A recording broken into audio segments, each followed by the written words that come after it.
석유왕인 록펠러가 43세에 미국에서 가장 큰 부자가 되었고 53세에는 세계에서 가장 큰 부자가 되었습니다. 이 록펠러가 세계에서 가장 큰 부자로 있을 때에 한 기자가 물어봤어요. 엄청난 재산을 모으셨는데 그것으로 만족을 하십니까? 그랬더니 아니라고. 나는 만족하지 않는다고. 그러면 얼마를 더 가져야 만족하시겠느냐라고 물어봤더니 지금보다 조금 더라고 이야기했어요. 지금보다 조금 더. 세계에서 가장 많은 재산을 가지고 있는 사람이 만족하지 못하고 있었던 거예요. 지금보다 조금만 더. 그러고 보면 여러분 이 사람의 삶이 그렇게 행복해 보이지는 않죠. 왜냐하면 지금보다 조금만 더, 지금보다 조금만 더. 이게 만족스럽지 못하다가 결국 생애를 마치는 거 아니겠습니까? 망망한 바다 가운데 배가 난파가 됐어요. 그래서 작은 보트에 배는 침몰하고 작은 보트에 사람들이 이렇게 타게 됩니다. 이 상황에서 가장 필요한 게 무엇이냐면 바로 물을 해결하는 거예요. 목마름. 목마름이 해결돼야 되는데 바다 한가운데 사방이 섬 하나 보이지 않는 망망한 바다인데 물이 천지잖아요. 근데 정작 물이 없어요. 마실 물이 없는 거죠. 갈증이 나는데 물을 마실 수가 없습니다. 만약에 도저히 견디다가 나는 도저히 이 목마름을 참을 수가 없다. 그래서 그 바다에 있는 물을 한 모금 떠서 마셨다고 생각해 보죠. 순간은 시원함이 있을 거예요. 그렇죠? 바다의 차가운 그 물이 내 안에 들어오면 순간적으로는 목마름이 해결되는 것처럼 보입니다. 하지만 그러나 얼마 지나지 않아서 더 큰 갈증을 느끼게 되고 심지어는 그것으로 인해서 목숨까지 잃게 되는 거예요. 여러분들이 지금 뭔가에 대해서 갈증을 느끼고 있다면 지금 이 상황에서 만족하지 않고 갈증을 느끼고 있다면 지금 여러분들이 하고 있는 그 일들을 통해서는 만족함을 얻을 수가 없습니다. 여러분들이 현재 뭔가를 해가면서 내 마음에 채워지지 않고 있음에도 불구하고 거기에서 조금 더 채워지면 만족스러움이 있을 거다라고 생각한다면 여러분 스스로 속고 있는 거예요. 세계에서 가장 많은 돈을 가진 사람이 만족하지 않는다는 거예요. 내가 그 정도 수준에 이르면 좋겠다. 아마 여기에 계신 분들 아마 이런 생각을 하겠죠. 내가 우리나라 부자 기준이 자산이 10억이라고 하더라고요. 순자산.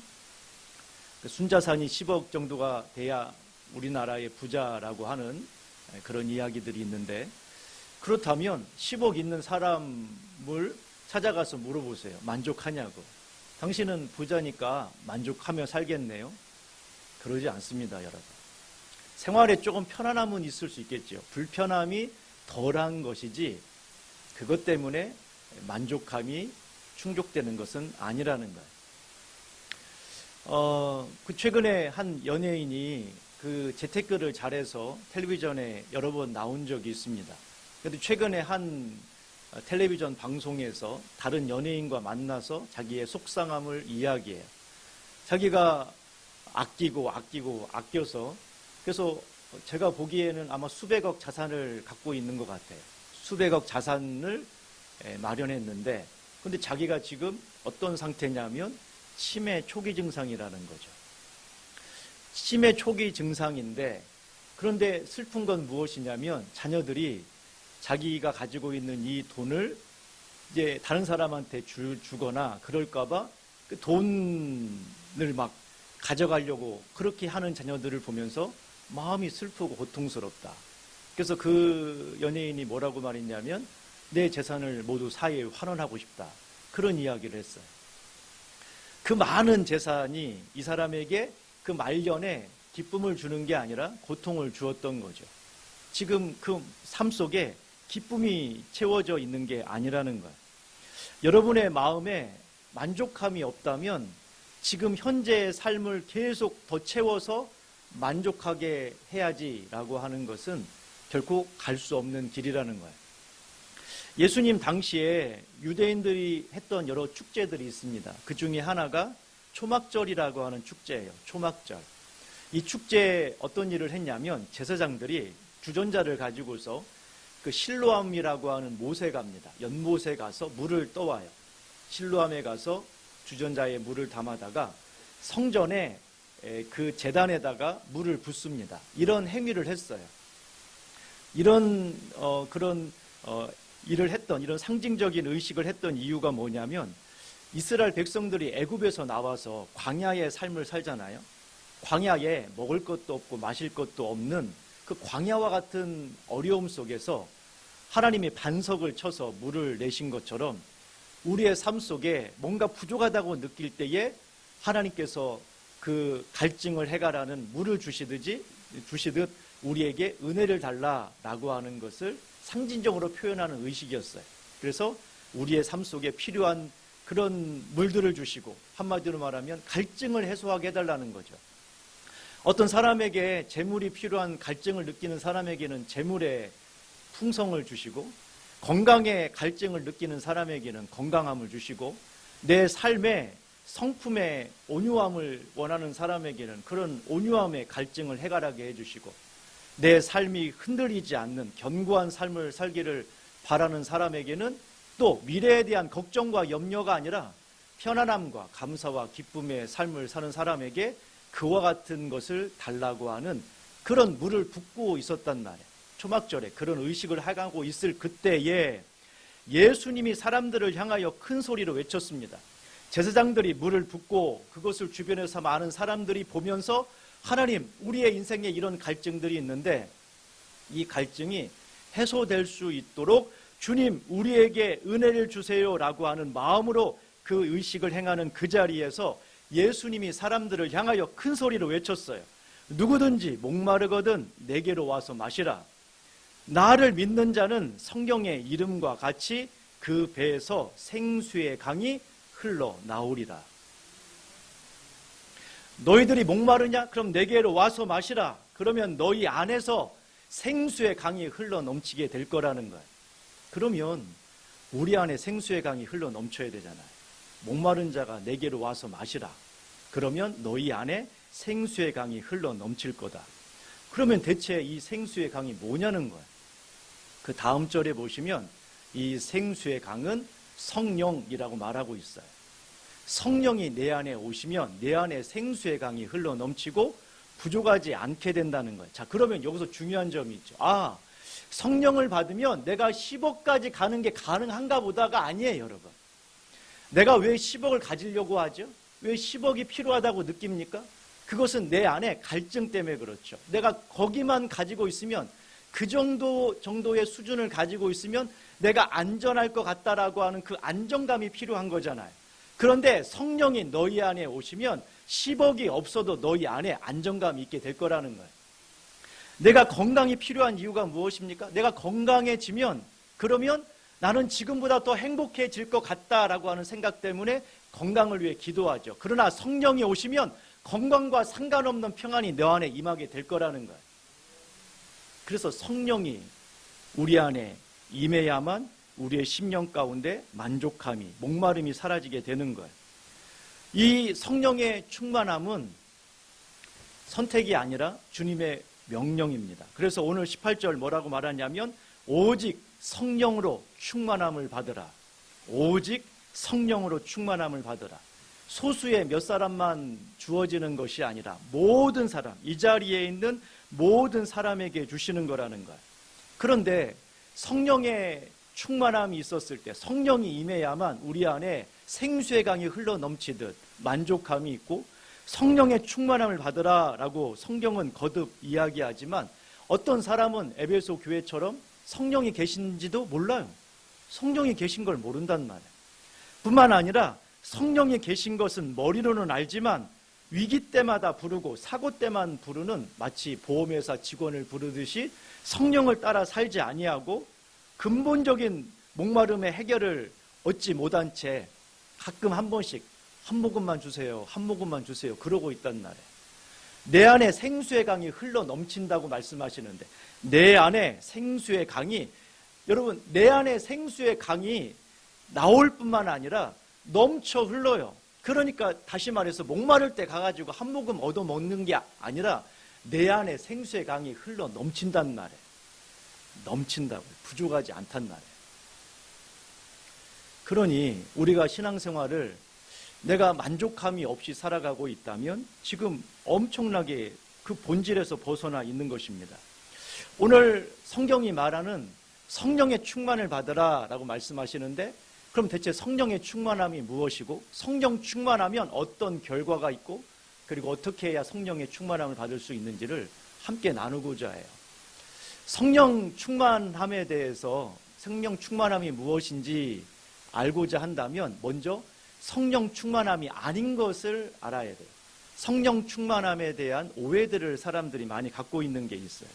크게 세 가지 말씀을 드리려고 합니다. 성령 충만이 라고 말하기 어려운 것, 성령 충만에 대한 오해. 첫 번째가 무엇이냐면 감정이나 몸의 뜨거움을 성령 충만이라고 여기는 거예요. 감정이나 몸의 뜨거움을 성령 충만이라고 여기는 겁니다. 예배나 집회 가운데 참가하다 보면 눈물을 흘리거나 가슴이 뜨거워지고 몸이 뜨거워지는 경험을 할 때가 있습니다. 성령이 역사하실 때 이런 감정적인 반응이나 몸의 반응이 동반되기도 합니다. 하지만 이것이 성령 충만의 본질은 아니라는 거예요. 물론 그것을 교회 리더들은, 집회를 인도하는 목회자들은 그렇게 하기를 원해요. 왜? 그게 보기에 좋아요. 여러분, 기도를 막 뜨겁게 하고 돌아가는 것보다 뭔가 막 뜨거움이 있고 막 감정적으로 폭발하고, 내가 조금 전에 기도했더니 몸이 불덩이처럼 뜨거웠다. 자, 뭐 하기 좋다고요? 보기에 좋아요. 보기에 좋아요. 그렇지 않습니까? 보기에 좋단 말. 그래서 그걸 유도해요. 더 기도해서 그냥 주여 기도하는 것보다 뭔가 애통하며 기도하면 보기에 좋아요. 뭔가 마음속에 내 마음에 탄식을 하며 주님 제가 이렇습니다 하는 것보다 막 소리 질러 막 목이 막 터지도록, 목이 쉬도록 기도하고 막 눈물을 흘리지 않는 것보다는 눈물을 흘리는 것이 보기에 좋아요. 그래서 그걸 유도하는 거죠. 그렇죠. 그거 나올 때까지, 그 수준까지 이를 때까지 계속 기도하도록 합니다. 하지만 성령 충만이 항상 감정적으로 몸의 뜨거움을 동반하는 것은 아닙니다. 본질도 아니에요. 감정이 뜨겁거나 몸이 뜨거운 것은 있어도 되고 없어도 되는 거예요. 있어도 되고 없어도 되는 거예요. 있어도 상관없고 없어도 상관없는 거예요. 여러분, 예루살렘 사도행전 7장에 보면은 예루살렘 교회에 문제가 생겼어요. 구제하는 문제가 생긴 거예요. 그래서 그 중에 구제를 담당할 사람 7명을 선택을 합니다. 그때에 선택의 기준이 뭐냐면 성령과 지혜가 충만한 사람이었어요. 성령과 지혜가 충만한 사람. 그런데 그 중에 두 사람이 성경에 기록되죠. 이제 사도행전에 보면은 스데반과 빌립이라고 하는 사람이 나옵니다. 스데반과 빌립은 성령에 충만했지만 그러나 황홀경에 빠져서 감정을 주체하지 못하는 그런 사람들이 아니었어요. 그들은 누구보다도 인격적이었고 누구보다도 정직했어요. 그리고 성령에 충만하여, 성경에 보면 이렇게 기록되어 있어요. 그들은 성령과 지혜가 충만하여, 성령과 지혜가 충만하여 마음이 뜨거웠다? 아니에요. 성령과 지혜가 충만하여 몸이 뜨거웠다? 아니에요. 성령과 지혜가 충만하여 사람들에게 칭찬받았다. 성령과 지혜가 충만하니 그 사람의 말과 그 사람의 행동과 그 사람의 태도를 보며 사람들을 그들을 좋은 사람이라고 인정했다라는 거예요. 성령 충만함은 우리가 알 수 있어요. 어떤 사람이냐면 사람들로부터 칭찬받는 사람들이에요. 성도들로부터 칭찬받는 사람, 믿지 않는 사람들로부터도 칭찬받는 사람이 성령의 충만함인 거죠. 하지만 많은 사람들이 단지 감정의 뜨거움과 몸의 뜨거움을 성령 충만이라고 생각하고 그것을 향하여 갈망합니다. 그래서 정작 더 중요한 진짜 성령 충만함을 받지 못한 채 많은 사람들을 넘어지게 만들고 있다는 거예요. 그렇지 않습니까? 성령의 뜨거움은, 성령 충만함은 감정이나 몸의 뜨거움이라고 하는 것이라고 생각해서는 안 돼요. 두 번째 성령 충만함의 오해가 무엇이냐면 방언이나 치유 같은 은사가 나타나야 성령 충만하다라고 여기는 겁니다. 많은 사람이 유창한 방언을 하거나 유창한 방언, 병을 고치는 신유의 은사, 환상을 보는 것을 성령 충만의 절대적인 척도라고 여깁니다. 이런 것이 있으면 성령 충만하다라고 보통 이런 말을 쓰죠. 신령하다, 신령하네 라고 하는 표현을 씁니다. 하지만 고린도 교회를 보십시오. 고린도 교회에는 온갖 은사들이 있었어요. 지혜의 말씀, 지식의 말씀, 믿음도 있었고 병 고치는 은사, 능력 행함, 예언, 영들 분별, 각종 방언의 통역함과 같은 은사들이 있었어요. 그런데 이런 수많은 은사들 속에 그들의 삶의 결과는 뭔지 아세요? 시기와 분열이 있었던 것. 교회 안에 시기와 분열이 있어요. 이 시기와 분열이 가득한 이 교회를 향하여 사도 바울은 너희들은 육신에 속한 자다, 어린아이 같은 자들이라고 책망했어요. 이 많은 은사들이 있는데 육신에 속해 있대요. 너희들은 하나님께 속해 있는 자가 아니라 육신에 속해 있는 자다. 고린도 후서에 보면은 너희들은 사단의 덫에 걸린 자들이라고 말하기도 해요. 많은 은사들이 있는데 고린도전서 13장이 이렇게 말하지 않습니까? 너희가 천사의 말을 해도, 방언이 아니라 천사의 말을 해도 모든 비밀과 모든 지식을 다 알고 산을 옮길 만한 믿음이 있고 내게 있는 모든 것으로 다 팔아 구제하고 몸을 불사르는데 내줄지라도 사랑이 없으면 아무것도 아니다. 아무 유익이 없다. 여러분, 그 은사들을 왜 주었습니까? 교회의 덕을 세우라고 주신 거예요. 교회의 덕을 세우라고. 그런데 그 교회의 덕을 세우라고 주신 그것을 누구를 세우는 데 썼냐면 나를 세우는 데 쓴 거예요. 나를 세우는 데. 내가 얼마나 대단한 사람인지를 보여주는 데 써버린 거예요. 그래서 그들이 육신에 속한 자라고 말하고 있는 거죠. 우리에게 주신 모든 것들은 하나님의 나라를 위해 쓰는 거예요. 하나님의 나라. 그리고 그 결과는 무엇이어야 하냐면 하나님께 영광이 되어야 한다는 거죠. 어떤 일이 됐든, 어떤 것이 되었든, 찬양을 했을 때, 주방에서, 아니면은 반주로, 설교도, 여러분, 설교를 하는데, 설교를 해서 제가 드러나면, 우리 목사님 참 대단하다. 그럼 저는 회개해야 될 내용이라니까요, 그거는. 오직 하나님만 나타나야 돼요. 오직 하나님만. 그래서 제가 여러분들에게 말했잖아요. 여러분들이 주님의 교회라고 하는 곳에 다니면서 내가 작년보다 올해 주님께 더 가까이 나아가고 있다면 여러분들은 여기 계셔야 돼요. 그런데 만약에 내가 1년 신앙생활 했는데 주님으로부터 멀어지고 있어. 그럼 여러분 당장 여길 떠나야 돼요. 그거는 제가 변한 거예요. 제가 달라진 거라고요. 제가 타락한 거라고요.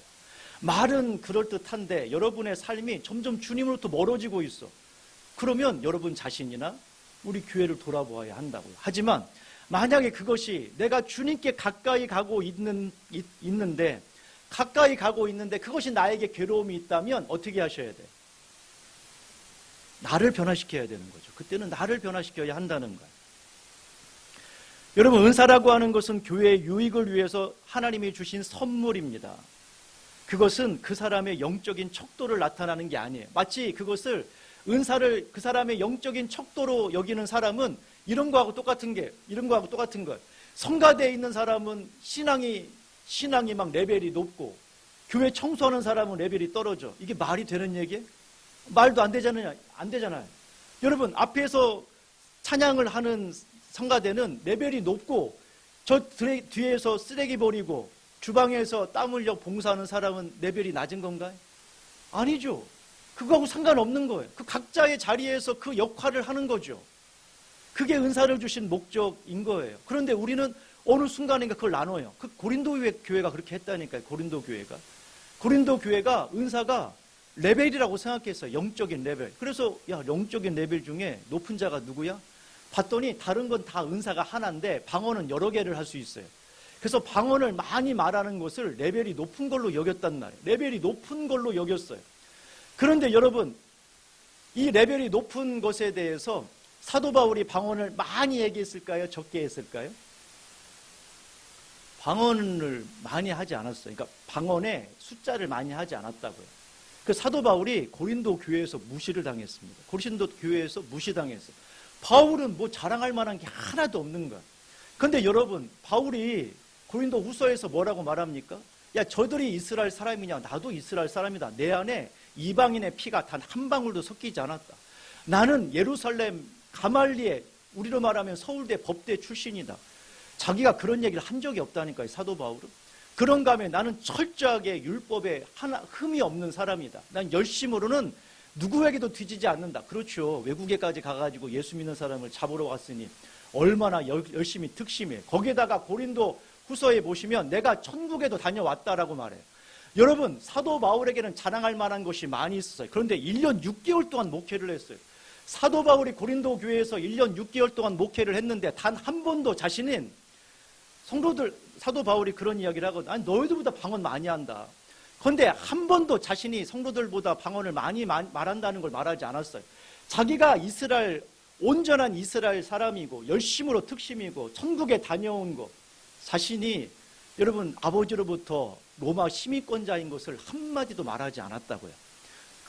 왜일까요, 여러분? 그 중요한 게 아니에요, 그게. 사도 바울이 했던 고린도 전서에서 했던 말이 뭡니까?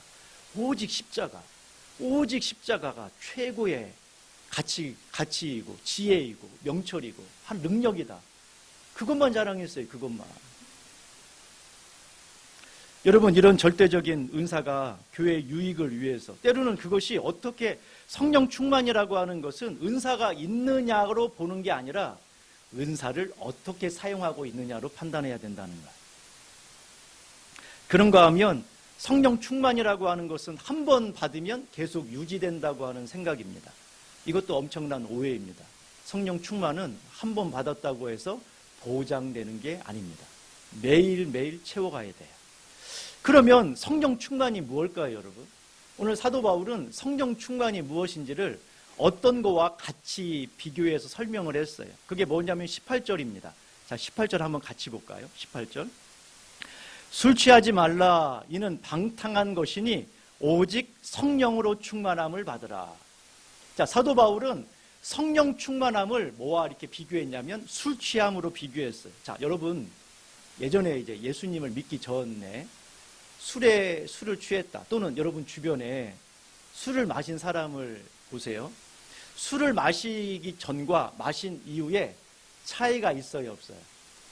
있죠. 어떤 차이가 있죠? 뭐 단순하게 뭐 정신도 혼미해지고 말도 막 꼬이죠. 거다가 눈동자도 흐려지고 걸음걸이도 뭐 갈질자로, 자기는 빠듯하게 걷는다 하지만은 갈질자로 막 걷고 막 그럽니다. 뭐 그런 어떤 행동의 변화가 있죠. 이런 행동의 변화는 어디서부터 오는 거냐면 술을 마시고 술이 이 사람을 어떻게 했기 때문에 그런 거예요? 지배했기 때문에 그런 거예요. 술이 이 사람을 지배했기 때문에 여기서 나타나는 변화들이 생겨요. 그 변화들은 결국 술로 인하여 시간과 그 생각과 그 삶이 낭비된 거예요. 그래서 그걸 뭐라고 표현했냐면 방탕이라고 표현했어요. 낭비한다는 거거든요. 낭비한다.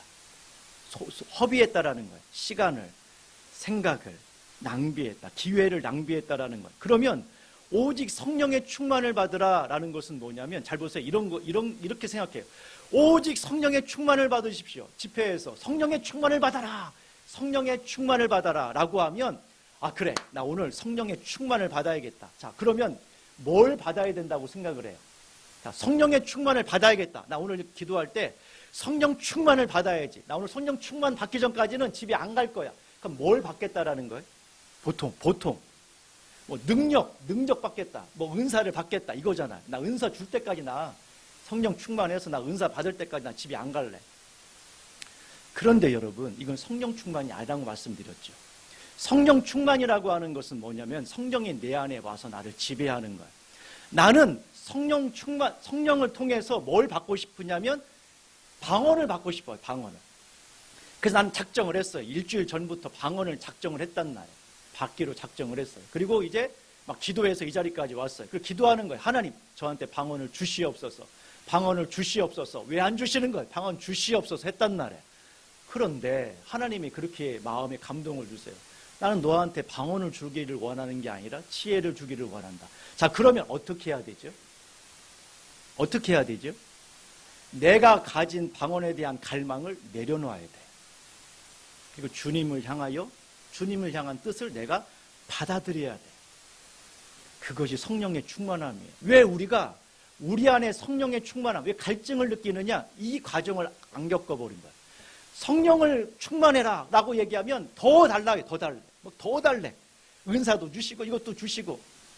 그게 아니라 하나님의 뜻에 내 자신을 굴복해 가는 것이 성령 충만함이고, 많이 굴복하는 정도가 성령의 충만함의 정도인 거죠. 성령이 내 안에 오셔서 나를 변화시키, 아까 술에 취하면 행동을 갈질자로 만들고 입술이 꼬이고 막 그러잖아요. 성령이 내 안에 오시면 변화가 생겨요. 오늘 19절, 20절, 21절에 세 가지 변화가 나타납니다. 이 기준이 성령 충만함의 기준이 되는 거예요. 이 사람이 성령 충만한 사람인 거예요. 성령이 임하시면 이런 열매를 맺게 돼요. 자, 19절 어떤 사람일까요? 19절 보세요. 시와 찬송과 신령한 노래들로 서로 화답하며 너희의 마음으로 주께 노래하며 찬송하며. 제일 먼저 회복되는 게 예배의 회복입니다. 성령이 내 안에 오시면 깨닫게 돼요. 하나님이 누구인지 깨닫게 되고, 진리가 무엇인지 깨닫게 되고, 하나님이 내게 베풀어 주신 은혜가 깨달아져요. 그래서 예배를 드릴 때 그냥 드리는 게 아니라 마음을 다하여 드리게 되는 거예요. 내 마음을 다하여. 고통스러울 때도 마찬가지예요. 고통스러운 상황 속에서도 하나님이 내 보호자이심을 알고 내 마음을 다하여 드리는 거예요. 내 마음이 드려지는 거예요. 내 입술의 고백만이 아니라 내 마음이 드려져요. 하나님을 향하여. 마음 깊은 곳에서 하나님을 향한 진정한 찬양이 터져 나온다고요. 그래서 내 안에 성령의 충만함과 그렇지 못할 때의 차이를 비교해 보면, 성령이 내 안에 오시면 내 안에 기쁨이 터져 나옵니다. 심지어는 만물이 노래하는 소리도 들려요. 만물이 노래하는 소리. 세상에 내 안에 기쁨이 터져 나온다고요. 그런데 많은 사람들이 예배의 회복을 뭐라고 생각하느냐? 아이고, 우리 드럼 치지 말고 막 신디 이런 거 말고 오르간 치면서 전통적으로 예배를 드려야 된다고. 전통적인 예배를 드리나 구도자 예배, 새친자 예배를 통해서 막 조명 막 해가지고 이게 그런 콘서트 하는 그런 예배를 드리는 사람도 있죠. 그런 교회도 있습니다. 예식을 중심으로 하는 교회가 있는가 하면 설교 중심의 교회도 있죠. 어떤 게 진짜 예배의 회복일까요? 성령 충만한 사람이, 성령 충만한 교회가 예배 회복이 있는 교회예요. 그래서 여러분들이 이 자리에 딱 왔을 때 제일 먼저 신경 써야 될 것은 내 안에 성령 충만함이 있는가.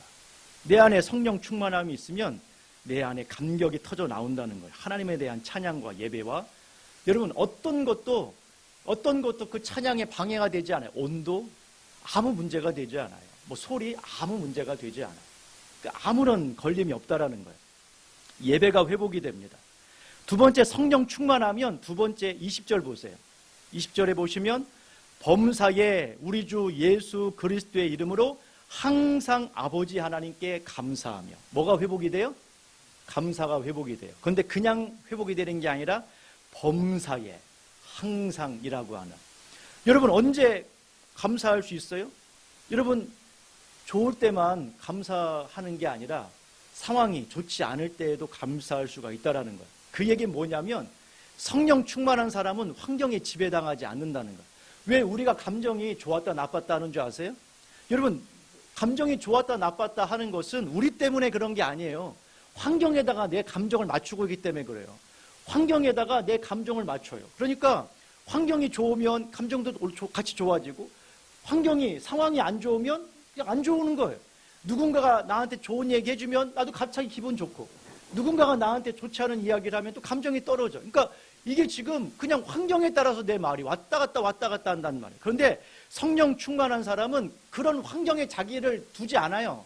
하나님의 뜻에 자기 자신을 두죠. 그래서 이렇게 생각하는 거예요. 좋은 쪽으로 가면 하나님이 나에게 은혜를 주셨다라고 믿고 감사하고, 좋지 않은 상황이 펼쳐진다 할지라도 하나님의 선한 뜻이 있음을 믿기에 감사할 수 있는 거예요. 하나님의 선한 뜻이 있을 거다. 내가 다 이해하지 못할 뿐이지 하나님의 선한 뜻이 이 가운데 있을 거다. 그것을 잠잠히 바라보고 신뢰하고 따라가는 거예요. 그래서 감사를 우리의 심령 가운데 일부러 하는 게 아니라 저절로 돼요. 감사가 저절로 된다고요. 뿐만 아니라 세 번째가 21절입니다. 21절 보시면 그리스도를 경외함으로 피차 어떻게 하라? 복종하라. 그리스도를 경외함으로 피차 복종하라. 세 번째는 성품이 바뀌고 관계가 바뀌어요. 사람들과의 관계가. 자, 어떤 사람에 대해서 우리 주변에는 무례한 사람이 있어요, 없어요? 있죠. 우리 주변에 무례한 사람이 있어요. 자, 그러면 그 무례한 사람을 우리가 어떻게 대해야 합니까? 어떻게 대해야? 오늘 본문 보세요. 오늘 본문. 어떻게 대하라고 말해요? 자, 어떻게 대하라고 말합니까? 21절 뭐라고 얘기해요? 피차 복종하라. 자, 여기서 전제가 없어요. 너한테 잘해주는 사람, 너에게 유익이 될 만한 사람, 앞으로 너한테 도움이 될 만한 사람에게 복종해라가 아니라, 회사에서 너보다 직급이 높은 사람에게 복종하서가 아니라 모든 사람에게 복종하라, 피차 복종하라 라고 이야기했어요. 그러면 까칠한 사람도 있고 나하고 뜻이 안 맞는 사람도 있어요. 자, 그러면 어떻게 해야 된다고요? 그렇죠. 복종하라는 거예요. 그런데 이것이 가능하려면 무엇이 와야? 성령이 내 안에 오시면 내가 그 사람에게 복종을 해요. 자, 그러면 생각해 보세요. 그 사람에게 복종을 하는 이유는 그 사람이 나보다 직급이 높아서도 아니고 그 사람이 나보다 똑똑해서도 아니고 나 자신을 낮추는 이유가 뭐예요? 낮춰야 될 이유가 뭐예요? 복종하라는 주의 말씀 때문에 내가 복종하는 거예요. 그 사람 때문에 복종하는 게 아니라 주의 말씀 때문에 내가 복종하고 있는 거라고요. 그 사람 밑에 자기를 낮춰요. 자, 자기를 낮추는 게 쉬워요? 어려워요? 어렵죠. 그런데 그 자기를 낮추기 위해서 기도하는 거예요. 하나님, 나 자신을 낮추겠습니다. 나 자신을 낮추겠습니다. 자기 자신을 낮추는데 뭐가 생기냐면 인내가 내 안에 생겨요. 내 안에 그 사람을 수용하는 온유함이 생겨버려요. 그 사람에 대하여 겸손함이 생긴다고요. 그래서 여러분 자연스럽게 내 안에 누구의 성품이 생기냐면 하나님의 성품이 되는 거예요. 그래서 갈라디아에서 보면 우리가 성령의 충만함을 받으면 성령의 인도하심을 받으면 너희 안에 성령의 열매를 맺게 될 거다. 그것은 사랑, 희락, 화평, 오래 참음, 자비, 양성, 충성, 온유, 절제와 같은 거라는 거예요. 이것을 금지할 수가 없대요. 왜? 저절로 나와. 우리의 심령 가운데 저절로 맺혀져요. 그것은 내가 좋은 사람이어서가 아니라 부모님이 나를 잘 교육해서가 아니라 부모님으로부터 온전한 교육을 받지 못했다 할지라도 불합리하고 불합리한 그런 대우를 내가 받았다 할지라도 성령이 내 안에 오시면 나 자신이 하나님의 뜻에 순종하고자 하는 갈망이 생기고 내 성품이 바뀌고 관계가 바뀌는 거야. 무슨 말인지 아시겠어요? 그래서 누가 성령 충만한 사람이냐라고 할 때에 지금까지 우리가 가지고 있었던 기준들을 다 버려야 돼요. 그 기준들은 성경이 말하는 기준이 아니에요. 그건 사람들이 만들어 놓은 기준이라고요. 왜? 자기가 얼마나 대단한 사람인지를 보여주고자 하는 사람들이 만들어 놓은 전통이란 말이에요. 성경이 말하고 있잖아요. 성령이 충만하면 너희 안에 기쁨의 예배가 회복될 것이다. 성령이 충만하면 너희 안에 감사가 회복되고 성령이 충만하면 너희 안에 성품이 바뀌고 사람들과의 관계가 회복될 거다. 이것이 우리 안에 이루어져야 한다고요. 이게 우리의 기준이어야 하고, 그래서 이런 것들이 내 안에 이루어왔을 때 교회 안에 지난 6개월 동안 주님 앞에 나와 내 안에 내 마음을 들여 하나님께 예배하는 것이 없었다면 그것은 회개할 일이라고요. 내 안에 성령 충만하지 못한 채 세상에 가득한 가치관이 내 안에 들어와서 주님의 성령이 내 안에 나를 지배하지 않고 내 생각이 나를 지배해서 내 안에 두려움, 염려, 걱정만 있다가 돌아갔습니다. 지난 6개월 동안 여러분 내 안에 감격된 예배가 없다면, 내 안에 지난 6개월 동안 감사가 없었다면, 내 지난 6개월 동안 주님을 경외함으로 누군가에게 나보다 부족한 사람에게 나 자신을 낮추지 못했다면 여러분 시간 낭비한 거예요. 여러분 술 취함으로 말미암아 너의 삶이 낭비된 것처럼 성령에 충만하지 못함으로 말미암아 지난 6개월을 잃어버린 거란 말이에요. 자, 그러면 어떻게 해야 되겠습니까? 우리 안에 성령 충만함이 있어요. 문제는 성령 충만함이에요. 문제는 그게 아니라고요. 그 사람이 아니에요. 여러분 그 사람이 문제라고 생각하는 게 아니라 내가 성령 충만하지 못한 게 문제인 거예요. 그래서 여러분 어떤 사람이 나에게 상처를 준다. 그러면 어떻게 생각을 하셔야 되냐면 내 사랑의 크기가 아직 작구나. 내 사랑의 크기가 아직 작구나. 그래서 내 사랑의 크기를 키워가야 돼요. 작은 것에 흔들리는 내 믿음이 너무 적구나. 상황과 상관없이 항상 견고한 믿음 위에 서야겠구나. 이게 우리의 모습이어야 한다는 거죠.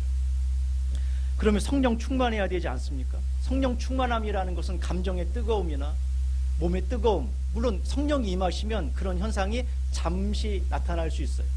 나타날 수도 있고 안 나타날 수도 있어요. 상관이 없어요, 여러분. 있어도 되고 없어도 되는 거예요. 중요한 건 그게 아니라 성령이 내 안에 오시면 성령에 통해서 내가 지배를 당해야 된다고요. 성령의 지배. 그러면 어떻게 해야 되겠어요? 먼저는 말씀과 기도를 가까이 해야겠죠. 말씀과 기도를 가까이 해야 되지 않습니까? 요한복음 14장에 보시면 보혜사 아버지께서 내 이름으로 보내실 성령, 그가 너희에게 모든 것을 가르치고 내가 너희에게 말한 모든 것을 생각나게 할 거다. 성령이 임하시면 모든 것을 가르치고 모든 것을 생각나게 할 거라고 말해요. 평안을 너희에게 끼치노니 곧 나의 평안을 너희에게 주느라. 내가 너희에게 주는 것은 세상이 주는 것 같지 않다. 너희는 마음에 근심하지 말고 두려워하지 마라. 성령이 임하시면 하나님 말씀이 깨달아지고 하나님 말씀이 들려지면 어떻게 된다고요? 하나님 말씀이 깨달아지고 하나님 말씀이 들려지면 그 다음에는 어떻게 되느냐? 우리의 심령과 마음 속에 세상이 주지 못하는 평안함이 임하게 되는 거예요. 그런가 하면 여러분 예언 좋아하시죠? 예언을 듣기를 좋아하잖아요. 지금 방송이 좀 이상하네. 예언을 우리가 봤을 때 듣기를 원하잖아요. 다른 것들은 다 꺼주시고 1번만 남겨주세요. 자, 성령이 임하시면 우리가 봤을 때 예언에 대한 이야기를 성령이 임하시면 어떤 이야기를 하냐면 하나님 말씀이 생각나고 그것이 우리 안에 깨달아지는데 베드로후서 1장에 이런 말이 있어요. 우리에게는 더 확실한 예언이 있다. 자, 뭐가 있다고요? 우리에게는 더 확실한 예언이 있대요. 어두운 데 비추는 등불과 같아요. 야, 여러분 이거 좋은 거예요, 안 좋은 거예요? 어떤 사람이 예언을 했어요. 자, 그러면 이것을 확인이 돼야 안 돼요? 이게 진짜인지 아닌지 확인이 돼야 안 돼요? 이게 진짜인지 아닌지, 그게 하나님으로부터 온 것인지 아닌지 확인할 수 있어요, 없어요? 어떤 사람이 예언을 했는데 그 예언이 하나님으로부터 온 것인지 아닌지를 확인할 수 있어요, 없어요? 자, 우리가 아합 왕이, 하나님이 아합 왕을 죽이려고 작정을 했어요. 그러니까 천상의 회의가 일어났단 말이에요. 그러자 이제 하나님이 누가 이 아합 왕을 이 전쟁에 나가 죽게 하랴 했더니 그 중에 어떤 영이, 그 마귀입니다. 영이 말하기를 제가 선지자들에게 거짓 예언을 할 수 있도록 하겠습니다. 그래서 아합을 꾀겠습니다. 그러자 하나님이 그 좋은 생각이다. 네가 그렇게 실행해라. 그렇게 했어요. 자, 그래서 아합 왕이 선지자들에게 이 전쟁에 나가야 되냐 물어봤어요. 그랬더니 선지자들이 모두 하는 이야기가 모두 전쟁에 나가면 어떻게 한다고 말했을까요? 승리한다고 말했어요. 자, 여기서 중요한 점이 있어요. 모든 선지자가 전쟁에 나가면 승리합니다라고 했던 이것은 자기가 그냥 왕한테 잘 보이고 싶어서 했던 말일까요? 진짜 계시를 받았기 때문에 한 말일까요? 자, 다시 말할게요. 자, 선지자들이 아합 왕에게 당신 이번 전쟁에 나가면 승리할 겁니다. 100% 승리합니다. 라고 하는 말은 이 선지자들이 계시는 안 받았는데 왕한테 잘 보이고 싶어서 한 말이에요. 두 번째, 진짜 어떤 계시를 받은 거예요. 계시를 받은 거죠. 받았죠. 받았으니까 확실하게 이야기했어요. 그런데 그 중에 하나만 제대로 된 계시를 받았어요. 미가야만 천상에 이런 일이 있었고 당신 나가면 죽는다. 나가지 마라. 그런 이야기를 했어요. 진짜 계시는 미가야 한 사람밖에 안 했다고요. 그러면 여러분 무슨 말이냐면 여러분 그 사람이 하는 이야기가 계시를 받은 것 자체를 뭐라고 하는 게 아니에요. 계시를 받긴 받았어. 받은 거 확실한 것 같아. 그런데 여러분들이 분별하지 못하면 누구처럼 될 수 있다고요? 아합처럼 될 수 있다고요. 그러니 그건 확실하게 우리가 받아들이기가 어려운 거죠. 그런데 성경은 뭐라고 말하냐면 더 확실한 예언이 있대요. 마치 어둠을 밝히는 등불과 같아요. 자, 이런 거 좋아요, 안 좋아요? 그렇죠. 얼마나 좋습니까? 더 확실한 이거 100%예요. 이건 그냥 100% 하나님으로부터 온 거예요. 0.0001%도 섞이지 않았어요. 불순물이 0.00001%도 없고 100% 오리지널 하나님으로부터 온 것이고 어두운 데를 밝히는 등불과 같대요. 그게 뭐냐면 성경이에요. 성경 읽는데 어려워요. 성경 읽기가 너무 힘들어요. 이해할 수 없어요. 그래? 날이 새어 샛별이 너희 마음에 떠오르기까지 너희는 이것을 주의하여 주목하라. 언제까지요? 성경 읽는데 잘 모르겠어. 깜깜해. 그런데 어느 날 번쩍하고 샛별이 새벽에 번쩍하고 빛이 비춰질 때가 올 거라는 거예요. 그때까지 어떻게 해라? 계속 읽어가라는 거예요. 계속. 빛이 비춰질 때까지. 그러다가 어느 순간인가 별 하나가 보이는 게 아니라 달도 보이고 햇볕처럼 큰 광명이 빛을 통해서 막 말씀을 통해서 깨달아지게 되는 거죠.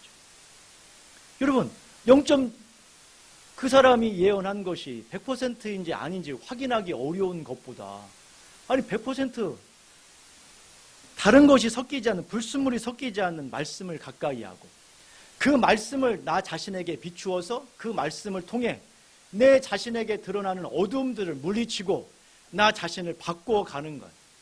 아까 말씀드렸죠. 어떤 사람이 있어요. 불량한 사람이고 옳지 않은 사람이에요. 그런데 나는 어떻게 해야 된다고요? 말씀이 어떻게 왔다고요?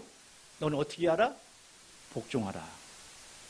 그 사람 때문이 아니라 그 말씀이 내 안에 들어오면, 여러분, 성령이 내 안에 오시면 그게 쉬워요.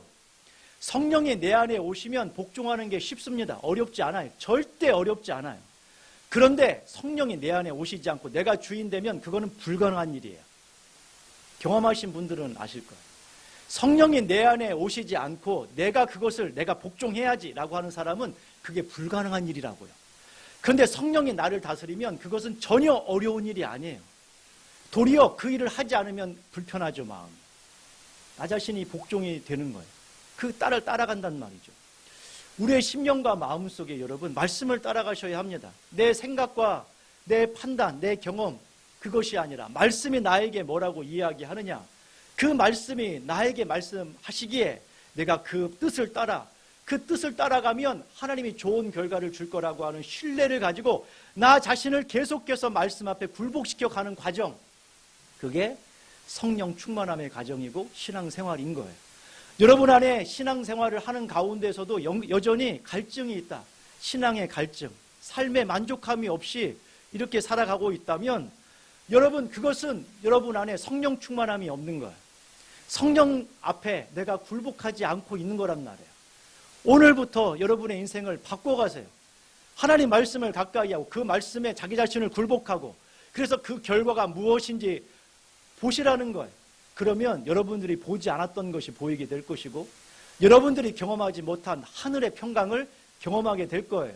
돈이 많아야 평안한 게 아니라 돈이 없어도 평안하고 건강해야 평안한 게 아니라 건강이 없어도 평안할 수 있는 것을 경험하게 된다고요. 그래야 세상을 넉넉하게 이길 수 있는 힘이 생기는 거죠. 여러분 삶 속에 이와 같은 은혜가 있기를 간절히 소망합니다.